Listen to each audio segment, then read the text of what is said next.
タイプ02、グレン2式、高1型1装備。コードギアス、反逆のルルーシュ R2 に登場する、ナイトメアフレーム。黒の騎士団の、光月カレンにより運用された、第7世代相当のナイトメア、グレン2式へ、輻射波動機構、高1型1を装備した形態。高1型1は、本来の右腕部、輻射波動機構の試作型にあたるもの。反逆のルルーシュでの決戦、ブラックリベリオンの際、グレン2式は、ランスロットとの戦闘によって、本来の右腕部、輻射波動機構を損失。その後は、撃墜したグロースターのものを代替としており、続編の、反逆のルルーシュ R2、以降 R2 では、グレン2式の初登場から、高1型1が装備されており、どのような経緯で入手したものかは不明であった。その後年、反逆のルルーシュから R2 までの中間の時系列である、総合ノーズ、サイドオルフェウスの第11話、赤と白の炎にて、高1型1が、カレンの元へ届けられるストーリーが描かれている。ブラックリベリオンでの敗走以降、最大の強みである、輻射波動は弱体化、加えて、機体の整備や、補給がままならない中で、各地を転々としていた本気だが、もともとグレン系統は、支援体制の不十分な、環境下での運用を想定していたため、ブリタニアの、第4、第5世代機を圧倒する機体性能は、依然として健在であり、黒の騎士団残党を壊滅戦とする、追撃部隊の手を焼かせていた。弾けろブリタニア！グレン2式、高1型1装備の、主な武装について、胸部の非演装が、左腕部の 43mm グレネードランチャー、近接格闘兵装、ロゴオス型特残刀は、グレン2式と同一。輻射波動機構、高1型1。高1型1は、本来の右腕部に比べ、可動子の減少による高速力や、輻射波動の連射性能が、低下しているものの、出力自体は同等であるため、障壁としての防御力や、第5世代機を、一撃で葬り去る破壊力に、変わりはない。また、カートリッジ式の、エナジーフィラーが内蔵されている点も、以前と同様のため、本体の稼働時間を、圧迫することなく使用が可能である。高1型1の初出は、R2 の放送前に発売した、ゲーム作品、ロストカラーズの主人公機、月下、先行試作機の、左腕部。腕のみとなるが、本編で映像化がされた点で言えば、もう一体の主人公機、ランスロットクラブよりも、優遇されていると言える。ランスロットクラブは、総合ノーズ O2、サイドオルドリンで、丸々登場するわけなのだが、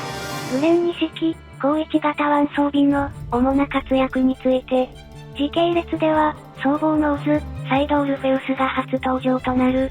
作中では、グレン2式の開発者、ラクシャータ・シャウラーからのオファーを受けた、主人公、オルフェウス・ジボンによって、インドへ潜伏していた、カレンの元へ、高1型1が届けられる。黒の騎士団残党狩りを目的とした、ブリタニアの特殊機関、ブルーバロンズによる襲撃の際に、腕部の乾燥が行われ、オルフェウスの白煙とともに、敵部隊を壊滅させた。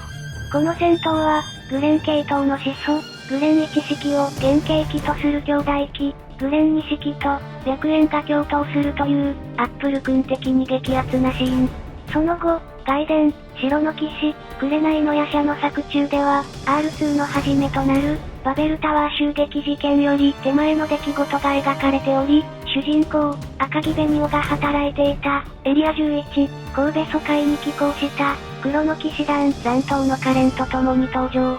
ベニオの協力により、ブリタニアの奇襲を退けている。R2 本編では、ゼロを復活させるべく、カレンや C2、裏部降雪が引き起こした、バベルタワー襲撃事件を皮切りに、サザーランドはもとより、グラストンナイツのグロースターを撃墜するなど、エースの名に恥じぬ戦果を上げていくが、ナナリーの誘拐を目的とした、太平洋上の戦闘にて、対比する味方機を守るべく、率先して機体を晒していたため、ランスロットコンクエスターの標的となり、ハドロンブラスターを輻射波動で抑えきれず、高1型1が爆散。高高度飛行中の航空戦艦から落下する最中、本機は、後述のグレン化標式へと強化されたことで、戦場に復帰する。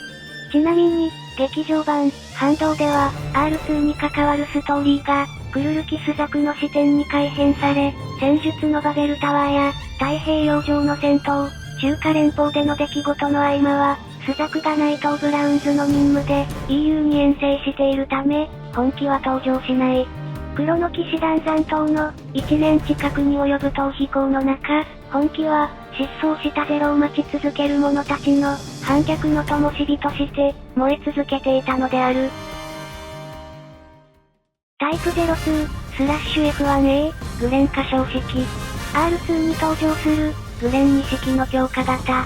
グレン2式、高1型1装備へ、ラクシャータが新規に開発した、統合環境情報処理集合体や、輻射波動機構、鉄鋼砲撃右腕部、さらに、インド軍区製フロートユニット、飛翔滑走翼を装備したものである。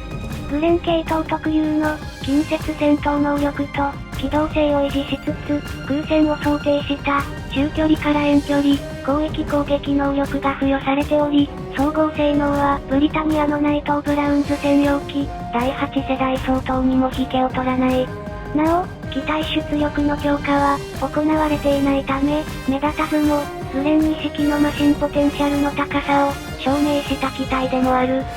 やれる。このグレン化標式なら。飛翔滑走翼は、ブリタニアのフロートユニットにあたる、外装式飛行装置。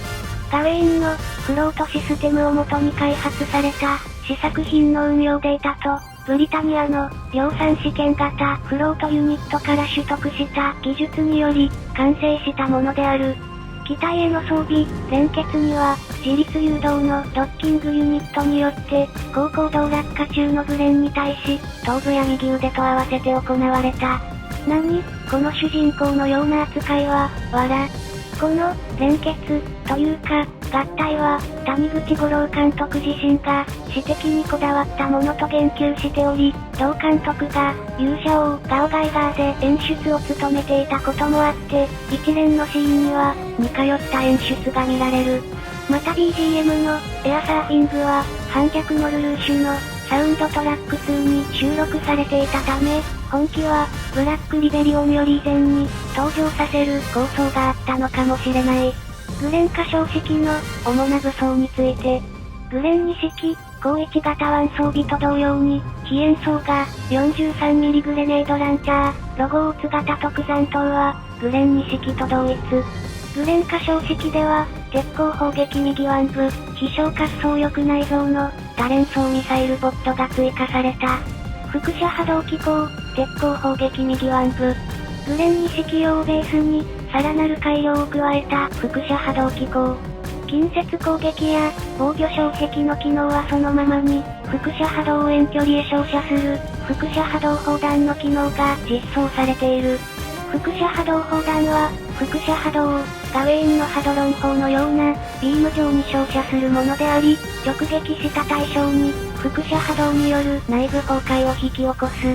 長距離照射と呼ばれたその威力は、航空戦艦アバロンの、ブレイズルミナスを突破する、シェン風の、天角波応火電粒子銃砲と、同等。また、手首部分内蔵の、輻射波動素子を展開することで、広範囲への照射も可能。この広範囲照射は、輻射波動砲弾のエネルギーを拡散させるため、破壊力は低いものの、直撃したナイトメアは、一時行動不能となる。劇中の描写では、アバロンの全長を上回るほどの、照射範囲を誇るため、避けるのは不可能に近い。さらに、この時点で、グレン星点8極式で目立っていた、優先射出機能が、備わっていた説もあるから恐ろしい。多連装ミサイルボット。飛翔滑走翼に内蔵されている、12連装のミサイルボット。インド軍区製の特徴的な名称で言うならば、多連装誘導弾発射装置、だろうか。誘導弾には、フロートシステムと、ゲフィオンディスターバーの機能が内蔵されており、複数の誘導弾を組み合わせることで、空中の敵機を絡め取る、ゲフィオンネットが使用可能。ただし、ブリタニアで普及した、第7世代以降の機体には、対策が施されているため、後に、通常の誘導弾へ切り替えられた。続けては、グレン歌唱式の主な活躍について、太平洋上の戦闘における空中連結後、遠距離で油断していたギルバート GP ギルフォードの部隊を輻射波動砲弾、長距離照射で撃滅。続けて、ナイト・ブラウンズのトリスタンやモルドレットを行動不能に陥らせ、ランスロット・コンクエスターを消破させるなど、華々しい戦果を上げている。中華連邦編では、軍の追撃部隊を撃退後、同インド軍苦戦のシェンフーと互角の戦いを繰り広げていたが、黒の騎士団のエースとして、ノリノリであったカレンは、強気な前工場を放った挙句に、シェンフーの眼前でエナジー切れを引き起こし、ワイヤーぐるぐる状態で、ブリタニアへ引き渡された。補給が不完全な状態であったがために、わずか2回の登場で、姿を消してしまった本気は、ご存知のように、プリン伯爵と粛清セシルの趣味の世界を通過し、原型をとどめないほどに手が加えられることとなる。なんか違う。また、外伝、白の騎士、紅の夜叉では、中華連邦での本気の活躍が描かれており、中華連邦軍から圧政を敷かれていた村人たちを解放すべく、主人公、ベニオのブライ会を含む、黒の騎士団0番隊と共に、中華連邦の軍隊を壊滅させた。ちなみに、劇場版、反動では、スザクが EU に遠征しているため、機体そのものは登場しないが、中華連邦にテロ隠される点は、R2 と同様である。セシルから露獲の報告を受けたプリン伯爵が、興奮して欲しがっていたのは、言うまでもない。ちなみに、飛翔滑走力の元となった、量産試験型フロートユニット装備のサザーランドを露獲したのは、ラクシャータから依頼を受けたオルフェウスである。グレン1式の破壊任務から始まり、高1型1や、飛翔滑走力と、グレンの活躍は、オルフェウスによって支持されていたと言っても、過言ではないだろう。黒の騎士団のエース機、反逆の炎、グレン。担い手の光月カレンと共に、ゼロ、ルルーシュの理想を叶えるべく、新たな力を手に、激化する戦場へ飛び立つのであった。以上、グレン2式、高1型1装備と、グレン歌唱式でした。今後も、主にコードギアスや、その他の作品のメカも、解説していきたいと思います。よろしければ、チャンネル登録や高評価の方を、よろしくお願いいたします。それでは、今回はこの辺で。